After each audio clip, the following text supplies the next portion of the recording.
Friends, welcome to traditional food kitchen. இன்றைக்கி நம்ம கிச்சனில் ஒரு சுவையான முட்டை மிளகு கறி தாங்க செய்ய போகிறோம். எப்படி செய்யலான்னு பார்க்கலாம் வாங்க. இப்போ நான் முட்டை மிளகு கறி செய்கிறதுக்கு ஒரு பேன் வச்சுருக்கேன். அதில் ஒரு 2 டீஸ்பூன் அளவுக்கு எண்ணெய் சேர்த்துக்கலாம். இப்போ எண்ணெய் சூடாகிடுச்சு. 1/2 டீஸ்பூன் அளவுக்கு சோம்பு சேர்த்துடலாம். இப்போ அது கூடவே ஒரு 10லேருந்து ஒரு 12 பல் பூண்டு எடுத்து தோல் நீக்கிட்டு நல்லா பொடியாக கட் பண்ணி வச்சுருக்கேங்க. இப்போ அதை சேர்த்துடலாம்.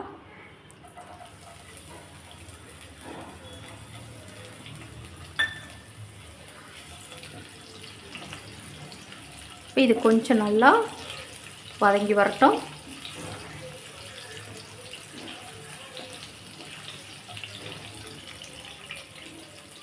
அடுத்ததான் 2 மீடியம் சைஸ் வெங்காயம் எடுத்து இந்த மாதிரி பொடியாக கட் பண்ணி வச்சுருக்கேன். அதையும் சேர்த்துடலாம். வெங்காயம் வந்து கொஞ்சம் கண்ணாடி பதத்துக்கு வதங்கி வரணும். இது நல்லா ஒரு 2 நிமிஷத்துக்கு நல்லா வதக்கி விட்டுறலாம்.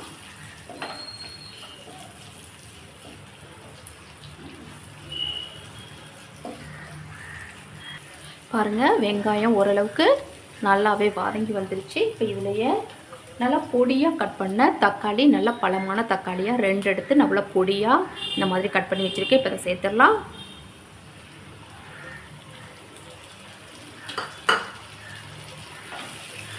தக்காளி வந்து நல்லா ஒரு தொக்கு பதத்துக்கு வதங்கி வரணும். அந்தளவுக்கு நல்லா வதங்கட்டும். ஒரு 3 நிமிஷத்துக்கு நல்லா இது வதங்கிட்டு இருக்கட்டும்.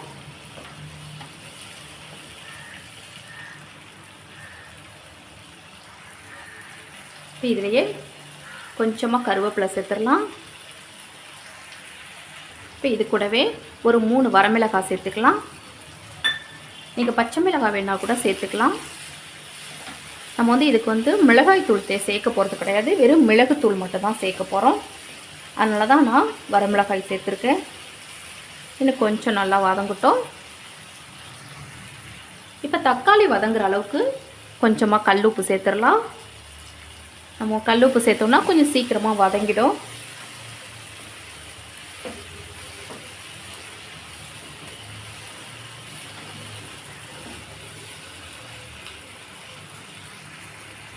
இப்போ இதில் ஒரு 1/4 டீஸ்பூன் அளவுக்கு மஞ்சள் பொடி சேர்த்துடலாம்.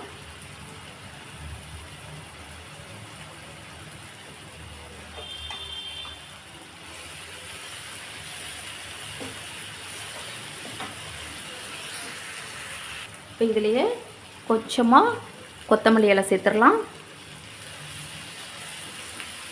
இதை நல்லா கலந்து விட்டுட்டு ஒரு 1/4 கப் மட்டும் நம்ம தண்ணி சேர்த்துக்கலாம். இந்த தக்காளி வெங்காயம் வந்து நல்லா உங்களுக்கு வதங்கி வரணும். அதுக்காக தான் ஒரு 1/4 கப் மட்டும் தண்ணி சேர்த்து நல்லா இது வேகட்டும். இப்போ இதை ஒரு மூடி போட்டு மூடிடலாம். பாருங்கள், தக்காளி வெங்காயம்லாம் நல்லாவே வதங்கிடுச்சு.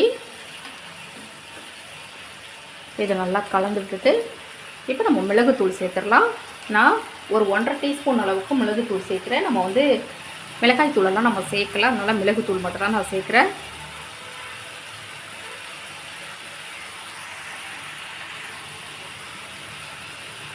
நான் 1/2 டீஸ்பூன் அளவுக்கு மிளகுத்தூள் சேர்த்துருக்கேன். இப்போ இதை நல்லா கலந்து விட்டுறலாம். நம்ம வந்து தக்காளி வதக்கும் போதே உப்பு சேர்த்தாச்சு. நம்ம பத்தலை அப்படின்னா உப்பு இந்த ஸ்டேஜில் நம்ம உப்பு சேர்த்துடலாம்.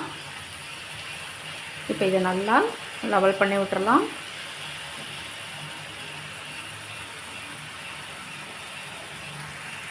இப்போ இது மேலேயே நான் முட்டை வந்து ஒரு 4 முட்டை உடைச்சி ஊற்ற போகிறேன்.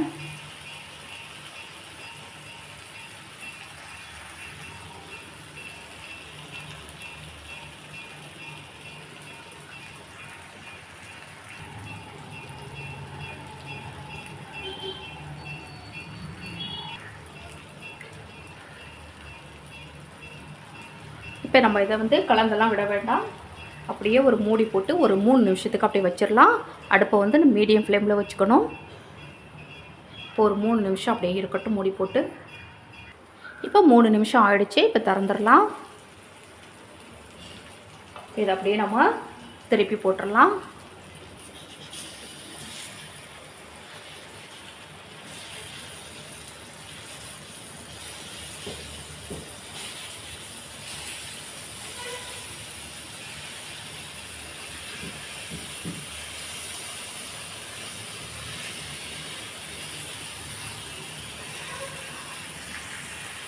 இப்போ எல்லா முட்டையும் நான் திருப்பி போட்டிருக்கேன். இது ஒரு 2 நிமிஷம் அப்படியே இருக்கட்டுங்க.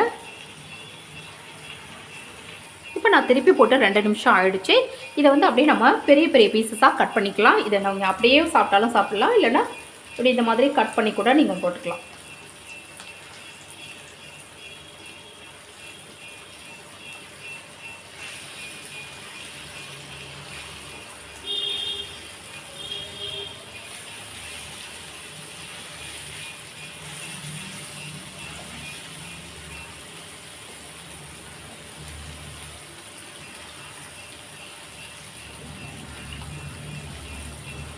இப்போ லேசாக நல்லா கலந்து விட்றலாம்.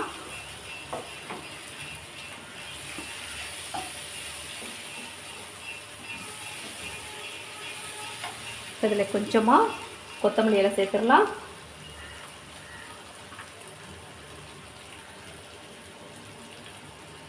இப்போ நம்ம ஸ்டவ் ஆஃப் பண்ணிடலாம்.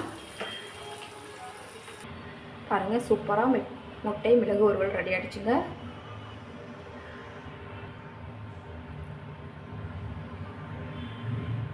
பாருங்கள், ஒரு சுவையான முட்டை மிளகு வறுவல் ரெடி ஆகிடுச்சுங்க. இது எல்லா சாதத்து கூடவும் சேர்த்து நல்லா சுட சுட சாப்பிடும்போது ரொம்ப நல்லாயிருக்கும். இது சப்பாத்தி கூடவும் சேர்த்து சாப்பிட்லாம், ரொம்ப அட்டகாசமாக இருக்கும். இந்த மாதிரி ஈஸியாக ருசியாக ட்ரை பண்ணி பாருங்கள். இந்த வீடியோ உங்களுக்கு பிடிச்சிருந்துச்சுன்னா மறக்காமல் உங்கள் ஃப்ரெண்ட்ஸ் ரிலேட்டிவ்ஸ் எல்லாருக்கும் ரொம்ப ரொம்ப ஷேர் பண்ணுங்கள், லைக் பண்ணுங்கள். நம்ம சேனலை மறக்காமல் சப்ஸ்கிரைப் பண்ணி சப்போர்ட் பண்ணுங்கள் ஃப்ரெண்ட்ஸ். தேங்க்யூ.